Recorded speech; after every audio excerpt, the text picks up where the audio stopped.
అందరికీ నమస్కారం అమ్మ. ఈరోజు మనం తెలుసుకుంటున్న అంశం ఏంటంటే 10వ తరగతి తెలుగు 2024-25కి సంబంధించి నూతన పాఠ్య పుస్తకానికి సంబంధించిన ఇది విషయ సూచిక.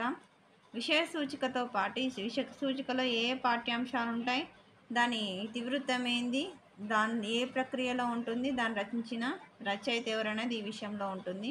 తర్వాతది 10వ తరగతి తెలుగులో మొదటి పాఠ్యాంశం ఏంటంటే ప్రత్యక్ష దైవాలకు సంబంధించిన నోట్స్ అమ్మ. ఇది ఇంపార్టెంట్ నోట్స్ అన్నీ కాదు, ఇంపార్టెంట్ మాత్రమే ఉన్న నోట్స్ ప్రత్యేకంగా తయారు చేసినారు. ఇది తయారు చేయడానికి నాకు సహాయం చేసిన వాళ్ళందరూ మనస్ఫూర్తిగా హృదయపూర్వక సహాయం చేసిన వాళ్ళందరికీ ధన్యవాదాలు తెలుపుకుంటున్నానమ్మా.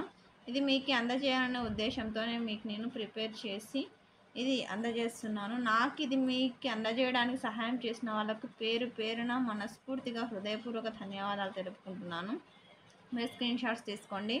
ఇవి ప్రతిపదార్థాలమ్మ. మీరు ఎప్పుడే కానీ ప్రతిపదార్థాలు రాసేటప్పుడు పేపర్ని మధ్యలోకి మడిచి ఆ మధ్యలో కరెక్ట్గా మడిచినప్పుడు ఒక గీతలాగా వస్తుంది చూసినారా, దాని మీదనే మాత్రమే = పెట్టుకుంటే బాగుంటుంది. మీరు అది అలవాటు చేసుకోండి. ఇష్టం వచ్చినట్లు ఎట్లా అంటే అట్లా పెట్టుకోవద్దండి, అర్థమవుతుంది. తర్వాత ఇది రెండో పద్యము ప్రతిపదార్థానికి సంబంధించినది. ఆ ప్రతిపదార్థం పద్యం తర్వాత ఆ పద్యంలో వచ్చే ప్రతిపదార్థాలు ఇవి. మీరు జాగ్రత్తగా స్క్రీన్ షాట్స్ తీసుకోండి. నేను ఈ ప్రత్యక్ష దైవాలు అనే పాఠ్యాంశానికి సంబంధించిన నోట్స్ అనేది ఇంపార్టెంట్ నోట్స్ అనేది ఒక వీడియోలో కాదుమా, కాబట్టి నేను పార్ట్స్గా అప్లోడ్ చేస్తాను మీకు. మీరు అది స్క్రీన్ షాట్స్ తీసుకుంటూ ఉండండి, అర్థమవుతుందా. ఎందుకంటే ఒక్క వీడియోలోనే నేను అది పెట్టాలంటే నాకు కనీసం అంటే ఆ ఒక్క వీడియోకే ఎంత 20 నిమిషాలు, అర్ధ గంట, గంట కూడా పట్టచ్చు.